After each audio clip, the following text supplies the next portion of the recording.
All right, new section, section 3.3 in your book. We're going to learn a whole bunch of derivative rules. It'll turn out that this section is huge. There's so much information in 3.3, it's kind of ridiculous. So what I'm going to do to try to make things a little bit more manageable is I'm going to call this 3.3 part 1. I'm going to split this section up into two different parts, two different groups of videos, two different homework assignments. And what you'll see is even when I do that, it's still kind of ridiculous. There's going to be a lot of information in this section, but it's a really nice section. It's a section I think you're going to really enjoy.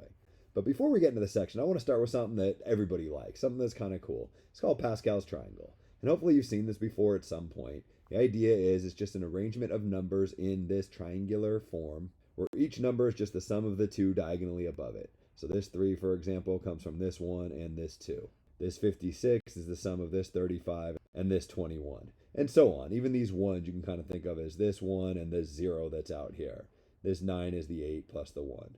Pascal's triangle. There's all sorts of cool relationships here. You can add up the different rows. You can add up diagonals. You can look at whether the numbers are even or odd, or the remainder when you divide by 3. You can color coordinate stuff. There's all sorts of neat patterns. Pascal's triangle is kind of amazing. Anyways, that's Pascal's triangle. Just wanted to remind you of something that you've probably seen before. Completely unrelated. It's not really unrelated. I want to get back into some algebra. I want to expand some binomials with no context at all. I mean, when you see the x and the h, you might be thinking of our difference quotient, but that's all stuff for later on in this video. For now, all I want to do is expand these binomials. I want to figure out how to write x plus h squared without any parentheses. And hopefully that's something you're already able to do. You kind of think about this as x plus h times x plus h, and you understand when you're multiplying something with multiple terms times something else with multiple terms, you got to make sure each of these terms, the x and the h, gets multiplied by each of these terms, the x and the h. Often people use the acronym FOIL. The F stands for first, meaning this x times this x gives you x squared. The O is outside, meaning this x times this h gives me x times h. The I is inside, so this h times this x gives me another x times h. And the L for last, this h times this h gives me h squared. When I combine like terms, I got two of these xh things, so I get x squared plus 2xh plus h squared. You're like, yeah, I learned that a long time ago. That's not that interesting. It's fair, but let's keep going. Suppose we want to figure out x plus h cubed. Could you do that? And maybe you're like, yeah, I could, but it's going to kind of suck. I don't really want to do it. Yeah, I agree. Because you're multiplying together 3 of these binomials, right? So probably the easiest way to think about it is first multiply 2 of them together. Maybe this thing times this thing. We already know the answer to that. We figured it out up here. It's x squared plus 2xh plus h squared. And then we want to take that and multiply it by this third x plus h. To figure that out, we kind of do the same thing. Each of these 3 terms has to get multiplied by each of these 2 terms. So the acronym FOIL doesn't work anymore, but it's still kind of the same idea. This x times the x squared gives me x cubed. This x times the 2xh gives me 2x squared h. This x times the h squared gives me xh squared. Now I've multiplied the x by each of these 3 terms. I want to do the same thing with the h. This h times this x squared gives me x squared h. This h times this 2xh gives me 2xh squared. And finally, this h times this h squared gives me h cubed. It's kind of a big mess, but I can clean things up if I combine like terms. I got the x cubed term here. If I look for terms with x squares, there's this 2x squared h. There's also this x squared h. So in total, I have 3 of these x squared h things. Then maybe I'd look for my xh squared terms. Here's one of them right here, but I got 2 more over here. So in total, I have 3 of those, 3xh squared. And then finally, I have this h cubed term. When I expand this binomial, x plus h cubed, what I get is x cubed plus 3x squared h plus 3xh squared plus h cubed. Like, all right, I mean, I guess. Cool. What are you getting at here? All right, let's go a little bit further. X plus h to the 4th power. Same thing, right? It's x plus h times x plus h 4 times now. It's going to be kind of miserable to multiply these all out together, but we can kind of take some shortcuts. We already know what the product of 3 of them is. That's what I got up here. So all we have to do is take that thing and multiply it by 1 more of these x plus h's. And the way we're going to do so, same thing. Take the x, multiply it by each of the different terms, and then take the h and multiply it by each of these 4 terms. We get this huge mess right here, but again, we can clean it up if we feel like it by combining like terms.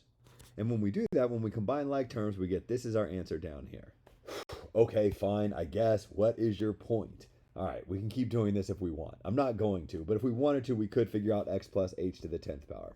What if I told you we want to know x plus h to the 10th power? You're like, I'm not going to do this. I'm not going to sit and watch you multiply together 10 of these things. That'd be miserable. Yeah, I agree. maybe there's a shortcut in figuring this out, so we don't have to go through this process multiplying 10 of these binomials. Maybe there's some patterns hidden in here that we can figure out to help us figure out what this is equal to.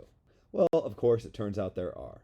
Let's start with the one I have in red here. If you look at the different terms, this one has x cubed. This one only has x squared. This only has x to the first power, and this doesn't have x's at all. The power on the x is kind of decreasing as I go left to right.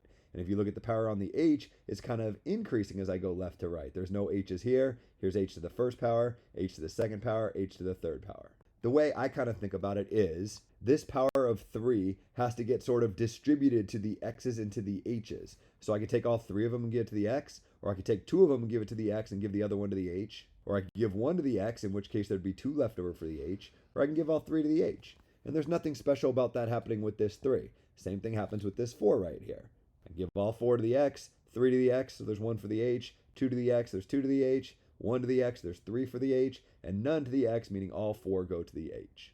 The point that I'm trying to make is, if I were to take the time to multiply x plus h to the 10th power, I don't really want to, but I can kind of imagine what it's going to look like. It's going to start out with x to the 10th power, and then my next term will have x to the 9th power, meaning I'll have 1 left over, informally speaking, for the h. And then for my next term, I'd have x to the 8th power, meaning I'd have 2 left over for the h's. Then x to the 7th power, so 3 for the h's, and so on. I kind of ran out of room, so I had to space things out differently, but now I think I've got them all written here. If I were to expand out x plus h to the 10th power, I'd have 11 terms.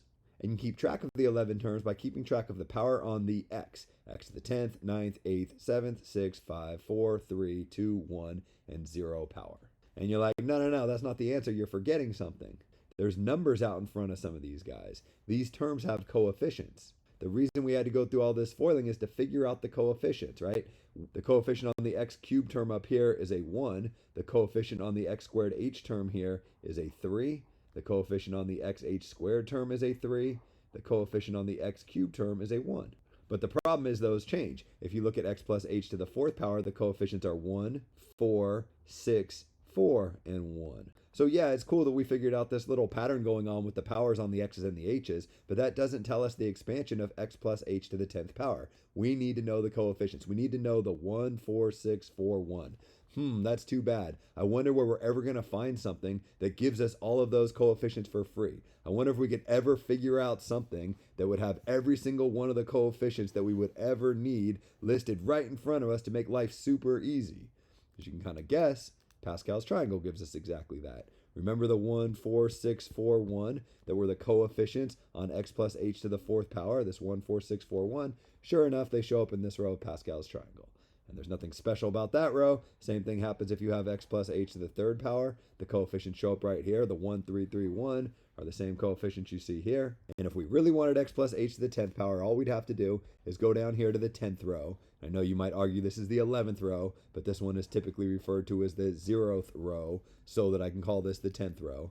Anyways, these coefficients 1, 10, 45, 1, 22, 10, 252, and so on would just be the coefficients on all these different terms. The binomial expansion of x plus h to the 10th power is what you see written out in front of you. It's kind of cool that we can come up with that just by looking at Pascal's triangle and kind of taking advantage of some patterns. You're like, nah, it's not that cool. I'm however old you are, and I've never needed to know what x plus h to the 10th power is. Okay, that's fair, but the point that we can predict binomial expansions is really nice. As you probably expect, it has a tie-in with calculus. I'm not doing this for no reason. What we're going to be doing for the rest of this section is trying to figure out derivatives, but trying not to use the formula that we know for figuring out derivatives, which is kind of weird. At this point in the class, we have 2 different ways to calculate derivatives, using this difference quotient or using this definition of the derivative. They're equivalent definitions, they just use different letters to come up with the same idea, the slope of the tangent line, to some curve f of x. The problem with these is, well, it's really hard, right? We saw that in the last section. The algebra necessary to calculate derivatives using these formulas gets pretty intense, and we haven't really encountered that difficult of functions.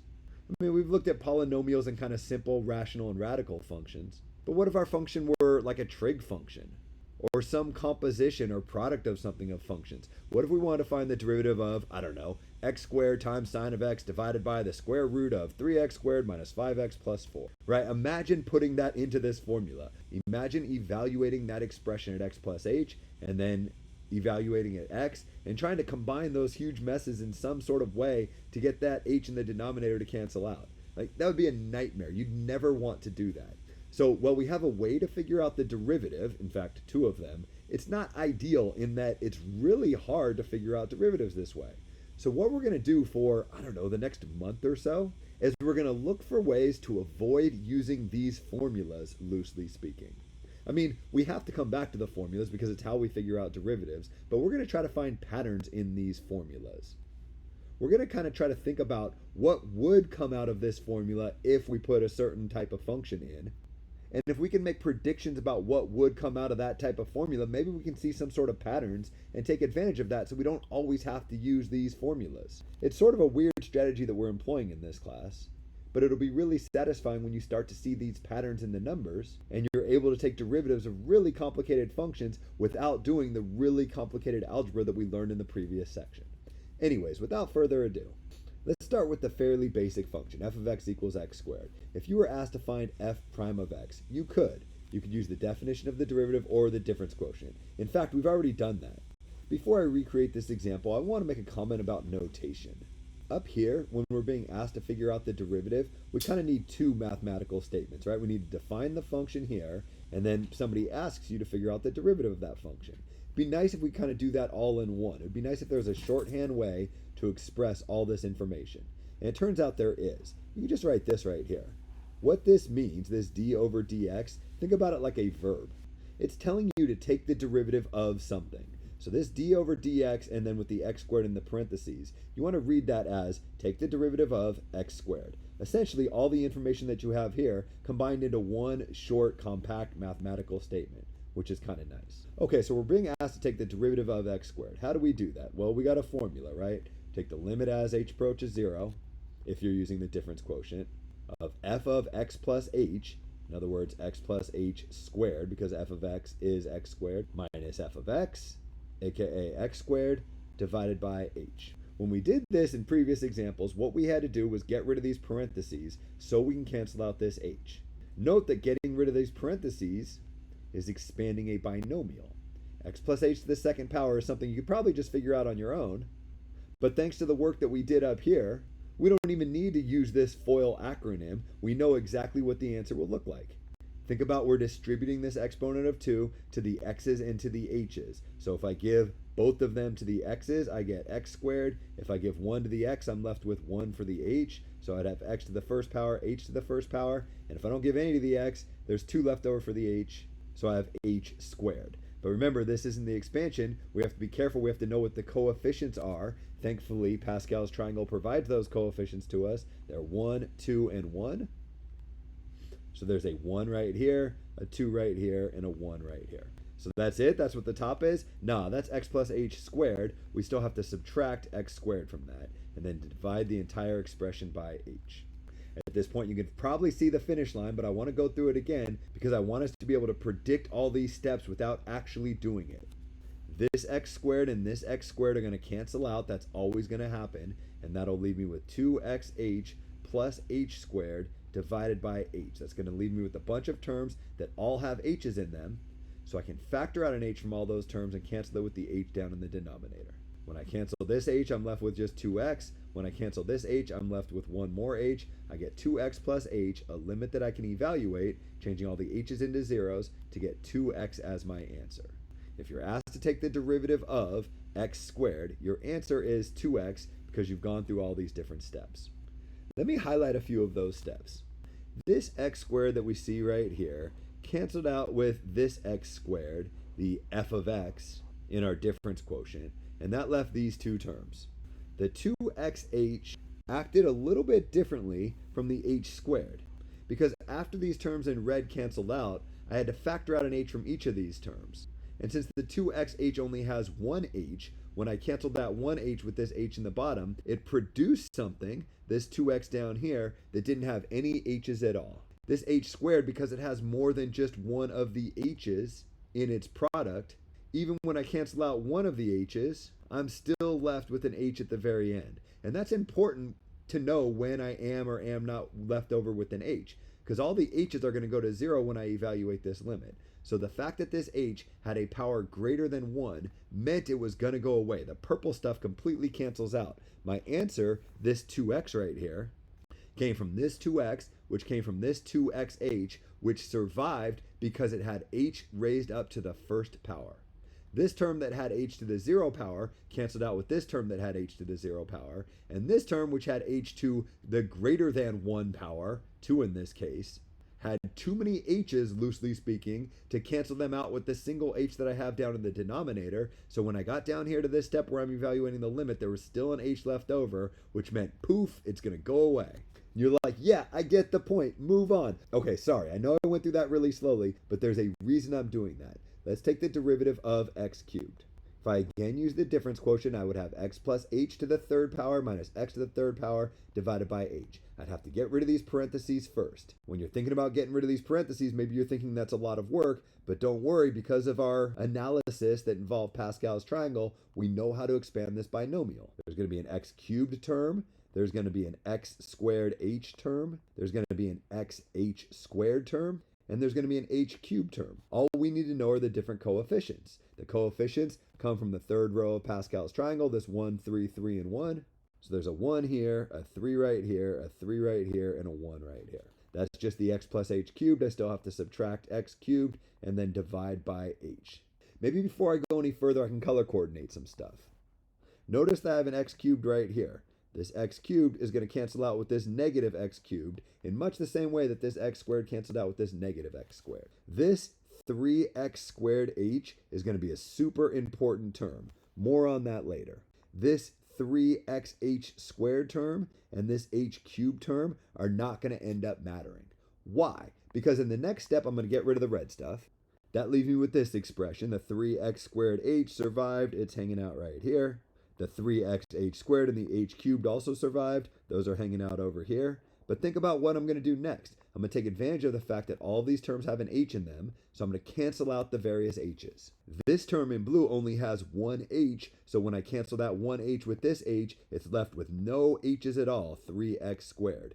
These terms each have more than one h. This one has h squared, this one has h cubed. So when I cancel out one of these h's and one of these h's with this h, I'm going to be left with terms that still have h's in them. 3xh to the first power plus h to the second power. It's very important that this term does not have any h's in it, and that these terms still do have h's in them, because I have to evaluate the limit as h approaches 0. And when I'm evaluating the limit as h approaches 0 of this function that's continuous at h, all I do is change all the h's into zeros, so the terms that still have h's in them are going to completely go away, and what I'll get for my answer is 3x squared. The derivative of x cubed is 3x squared, which came from this 3x squared, which came from this 3x squared h, which came from this term right here, the 3x squared h term. Here's a little test for you. If I asked you to determine the derivative of x to the fourth power, and we started to do it but didn't go very far, and we got to the step where we said this is the limit as h approaches 0 of x to the fourth power plus 4x cubed h plus 6x squared h squared plus 4x h cubed plus h to the fourth, and then subtracting x to the fourth power and putting in all the different coefficients that correspond with this row in Pascal's triangle, the 1, 4, 6, 4, and 1, are where I got this 1, 4, 6, 4, and 1.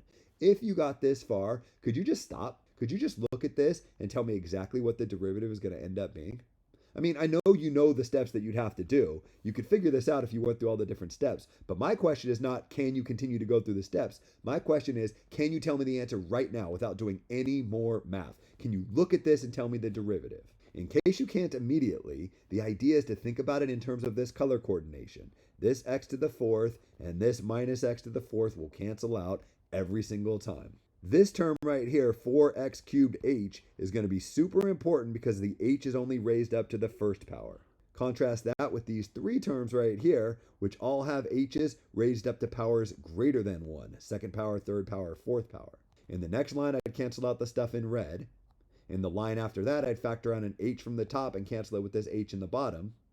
And what that would leave me with is this limit right here. The limit as h approaches 0 of 4x cubed plus a bunch of stuff. I mean, sure, I wrote it down, 6x squared h plus 4x h squared plus h cubed, but none of that stuff matters because that's the purple stuff. That stuff all has h's in it, and we're considering the limit as h approaches 0, so that stuff all goes away. My derivative is just 4x cubed. The point that I'm trying to make is we don't need to go through all these different steps. Our derivative pops out of these things in the second step. What we have to do is expand this binomial and then look for the term that has h to the first power. Because the terms that have h to the 0 power are going to cancel out. They have to, so we can cancel out the h that's left down in the denominator.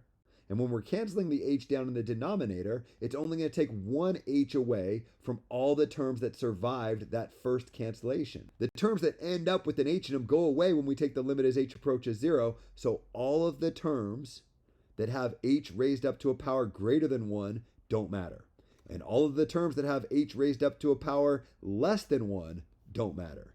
The only term that matters is the term that has h raised up to the first power. That's the only one that can possibly survive this process. That's all sorts of good news.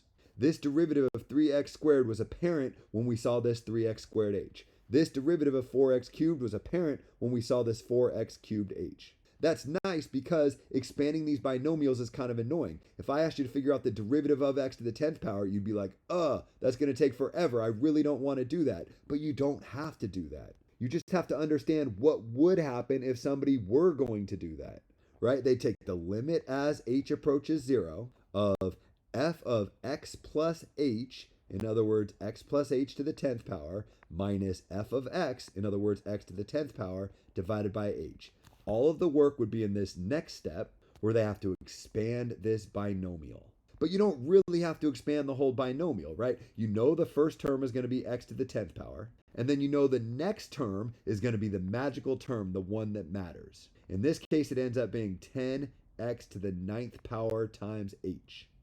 And then there's going to be a bunch more terms, right? We figured out all those terms already. There's going to be a 45x to the 8th h squared, 120x to the 7th h cubed. I'm not going to read you all of these, but you would have all of these terms that you see here. I don't even want to write them. I'm going to write plus dot dot dot. A bunch of stuff right here that doesn't matter because it's going to be the stuff in purple. Then you'd have minus x to the 10th power. Divide that by h, and you'd be able to evaluate this limit. This x to the 10th ends up not mattering because it cancels out with this x to the 10th. All of these terms, which have h raised up to a power greater than 1, end up not mattering. I get my derivative right here. The only term that matters is this 10x to the 9th times h.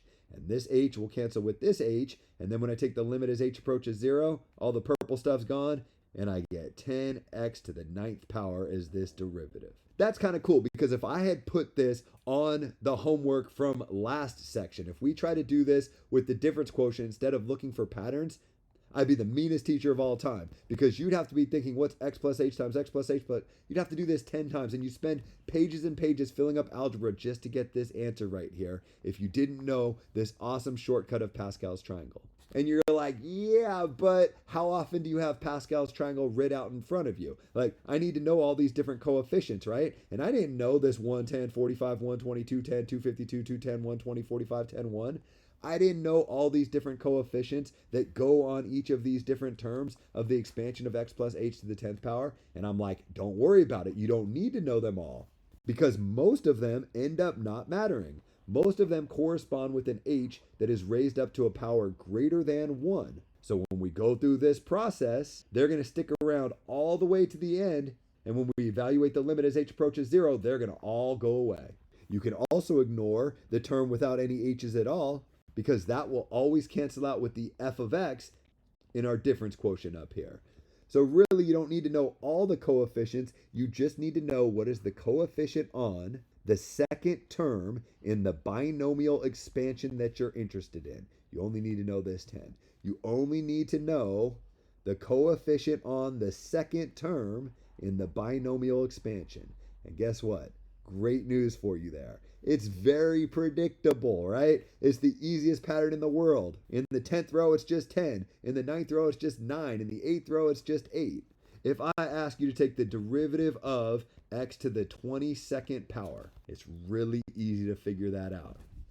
In your binomial expansion, in your thing that would kind of look like this, you would have x to the 22nd power in red. That's gone. You would have 22 x to the 21st power times h, that's the only one that matters. Think 22 x to the 21st power times h. That's the only term that's going to matter in your expansion. The h is going to cancel out with the h in the denominator. Your derivative is going to be 22x to the 21st power. That's kind of cool that we can come up with that quickly. The derivative of x to the 100th power, no problem. It's 100 times x to the 99th power. More generally, there's this thing called the power rule that says when you're taking the derivative of x to the n power for any n, it's just n times x to the n minus 1 power. Here's a little formula that you can just remember that prevents you from having to do all this crazy algebra and thinking about Pascal's triangle. I mean, it comes from all the crazy algebra in Pascal's triangle, but it's really nice that you can take derivatives without ever writing any difference quotient anything. Right? Somebody asks you the derivative of, I don't know, what's your favorite number? X to the 24th power. Ricky Henderson was my favorite baseball player growing up, and he wore 24. All you'd have to do is think in terms of this formula, playing the role of the n as a 24. So the derivative is going to be n, in other words, 24, times x raised up to the n minus 1, 24 minus 1, 23rd power. That's the power rule. It's super awesome for figuring out derivatives. It makes your life a lot easier. And guess what? It's not the only derivative rule. What 3.3 is all about are derivative rules. And when I say rules, you're smiling, hopefully. Because what I mean by rules is patterns that you can recognize to prevent you from having to do things this way. And while I kind of like doing things this way, I like showing off my algebraic skills and simplifying things to the point where I can cancel out the h in the denominator. Even I, a math teacher who really enjoys this stuff, recognize that it's super time consuming and pretty challenging and really easy to make a mistake in. But applying these rules is way easier. I bet everybody in this class found this derivative a hell of a lot easier than anything you did in the previous section. What we'll do in future videos is just learn more rules. The power rule is the first of many that we'll learn in this class.